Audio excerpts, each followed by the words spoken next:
one has to make sure that a response to a terror attack against our forces, a breaching of a ceasefire by Hamas, does not scupper the ambitions and the aims of the United States. Anything that constitutes even a remote threat is to be eliminated, and very, very quickly. And I think we'll see the IDF enforcing with great vigor and determination. We're seeing Hamas execute Gazans. We're seeing them do so publicly.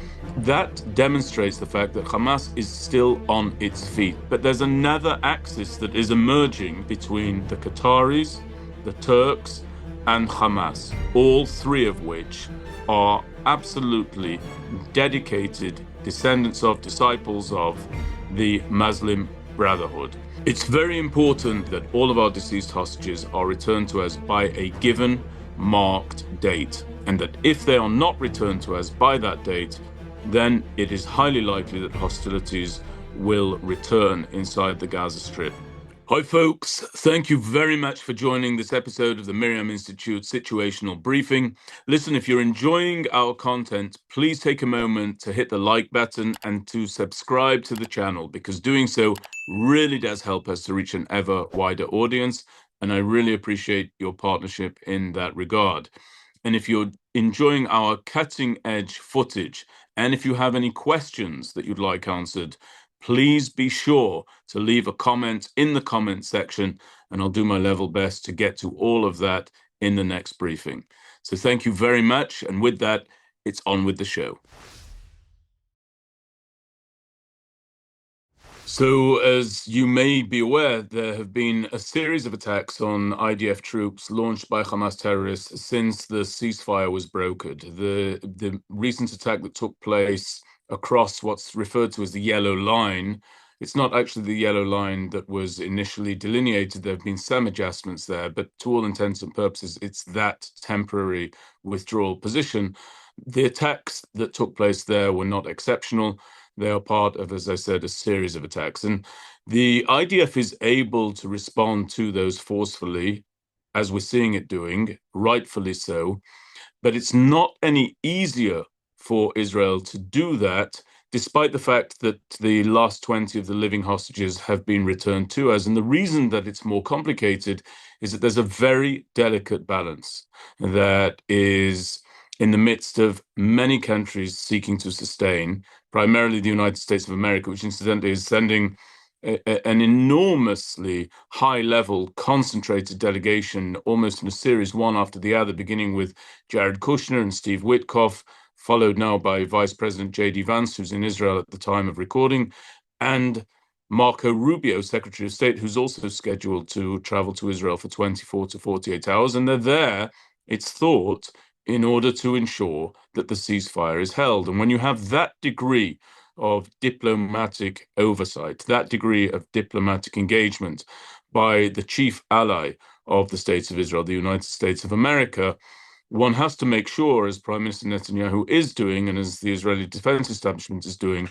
that a response to a terror attack against our forces, a breaching of a ceasefire by Hamas, does not scupper the ambitions and the aims of the United States to now move onto the second phase of the 20-point deal that served as the basis for the ceasefire agreement and for the hostage release agreement. So Israel's responding forcefully, but it does have to make sure that it does not tip the balance against the notion of retaining the ceasefire, because that seems to be what the Americans very much want to ensure and to safeguard, namely the sustaining of the cessation of attacks and military operations at this time.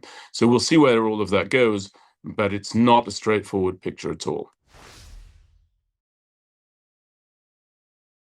I can tell you that the general ethos is that the line will be enforced. Now, whether that's done with a number of warnings prior to engaging or not, I'm not aware at this moment. But the ethos of the Israel Defense Forces, the security establishment, the government of Israel, and most importantly, the expectation of the people of Israel, is that anything that could constitute a potential threat to the safety and the security of the state of Israel and to the residents of Israel who are on the other side of the perimeter between the Gaza Strip and Israel. Anything that constitutes even a remote threat is to be eliminated, and very, very quickly. And I think we'll see the IDF enforcing with great vigor and determination in a very sustained fashion the idea that nothing must penetrate our borders that could potentially cause a threat to our people or to our land.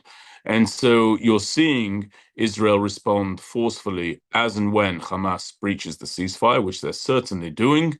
But again, we do have to watch this delicate diplomatic battle that seems to be the source of a great deal of conversation and controversy inside Israel at this time, given the meetings that are ongoing between Vice President J.D. Vance and Prime Minister Benjamin Netanyahu, also Isaac Herzog, the president of the State of Israel, and others in the Israeli defense establishment.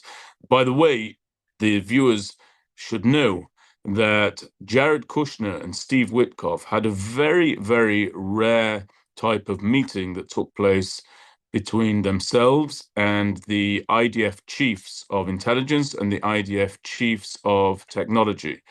And there are many questions swirling as to why it is that two American emissaries, Kushner and Witkoff, sat face to face with these high-level Israeli defense establishment figures. And it's thought to be that that meeting came about so that these two generals of the IDF could impress upon Kushner and Witkoff the fact that Hamas is deliberately dragging out the time that it takes essentially to drip feed as our dead. Hamas is in the midst of drip feeding Israel its dead, the hostages that were taken on October the 7th. And Hamas is claiming that it does not know where the bodies are. The meeting that took place between the Israeli generals and Kushner and Witkoff seems to be so that these generals can impress upon them the fact that Hamas is lying, that Hamas knows where a great many more of these bodies are, and that it should not be permitted to drag out this phase endlessly, as is currently the case. We simply have no clarity as to the timing by which we will receive all of our remaining deceased hostages, which incidentally was central to the first part of the ceasefire deal coming about. It's not been achieved.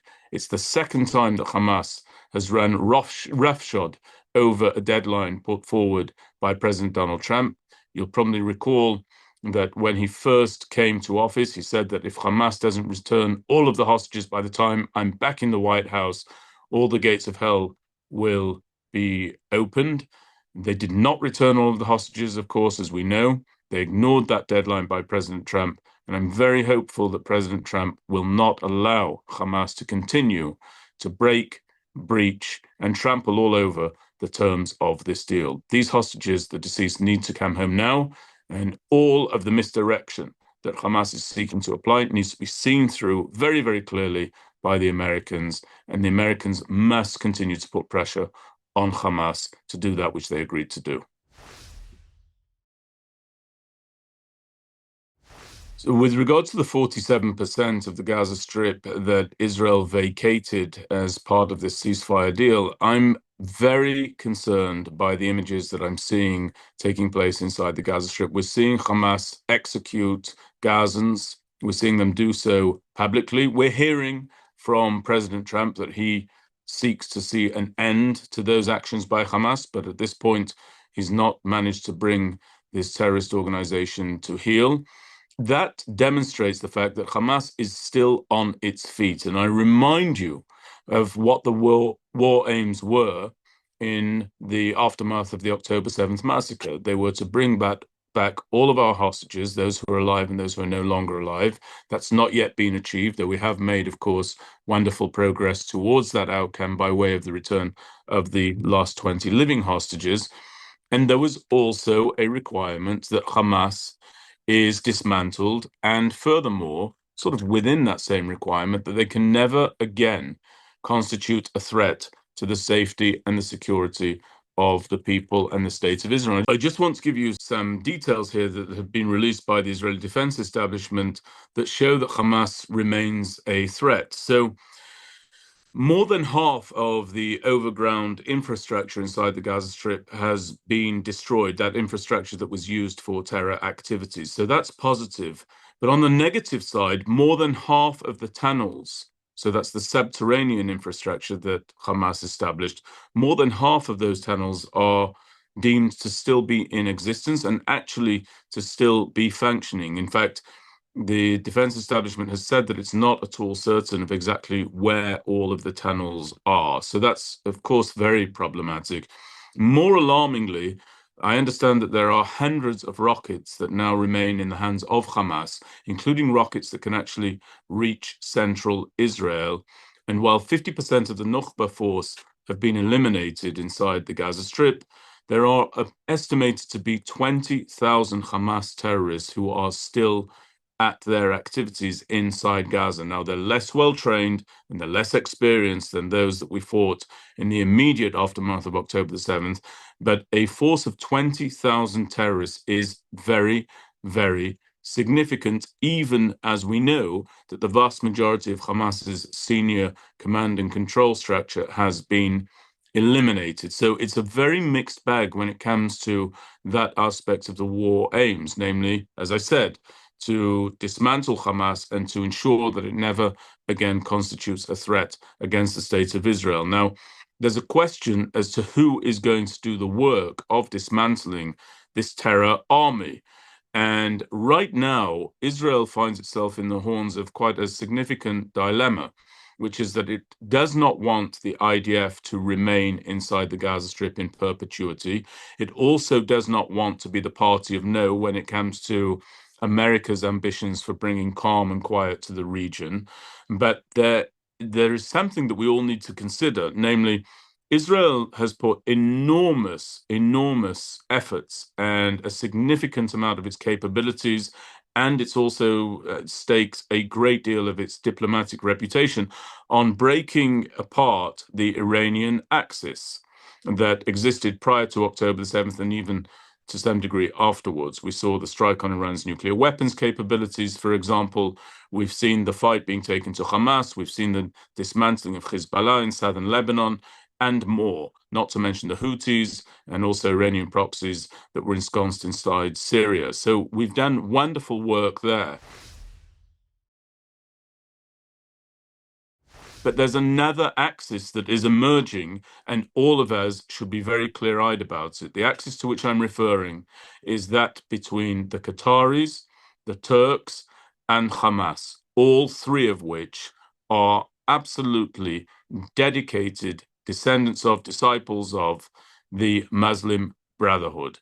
So we see, for example, that right now Erdogan is pushing very, very hard for Turkey to be part of the Gaza stabilization force and also to be part of the rebuilding efforts inside the Gaza Strip.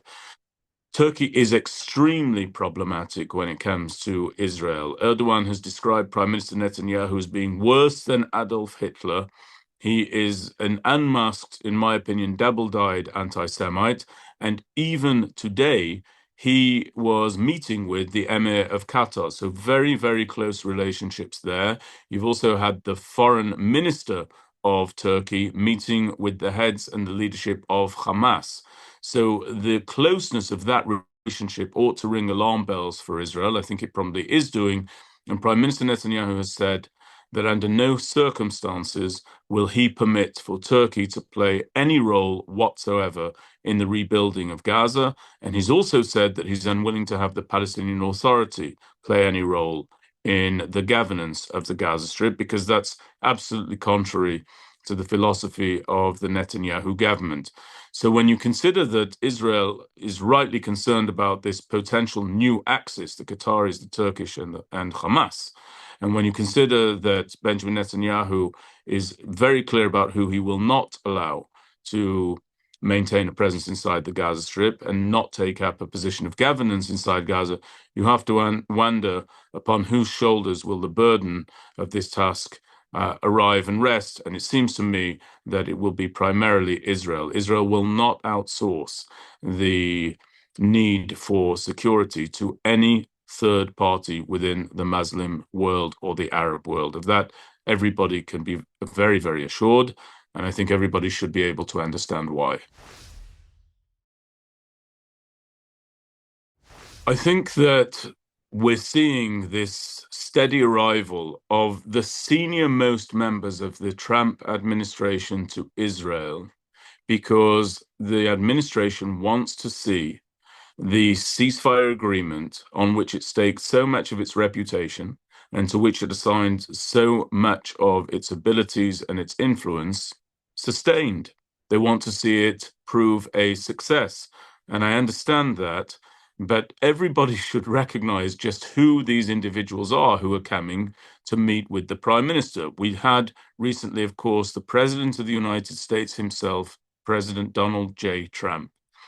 In rapid succession, we have seen the return to the region of his son-in-law, Special Envoy Jared Kushner, and Special Envoy Steve Witkoff. These are two individuals who directly have the ear of the president, of course, and negotiate on his behalf and in his name.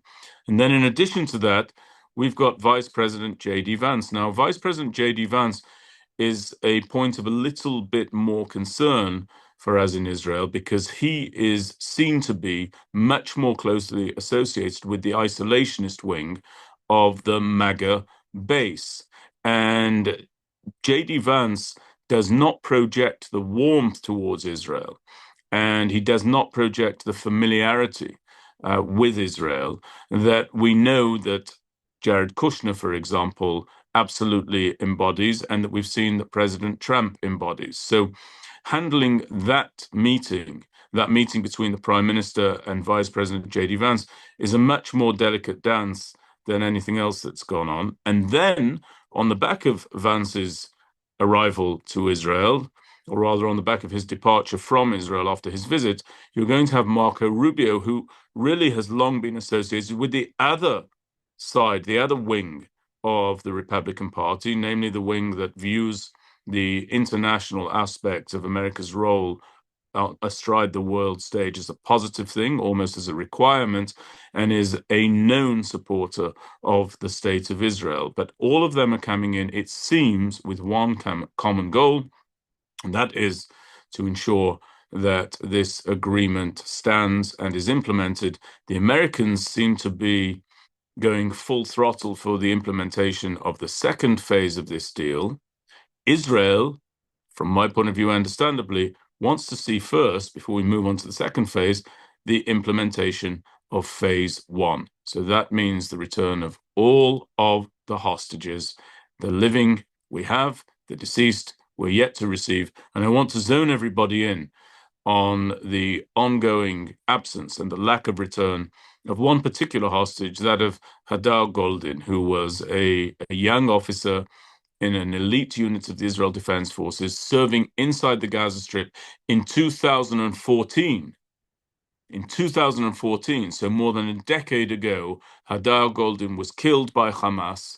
His body was taken into the terror tunnels, and his remains are still being held for ransom. The notion that this terror organization is not releasing that body of Hadar Goldin, and of course the bodies of all of the deceased, shows just how depraved this movement is.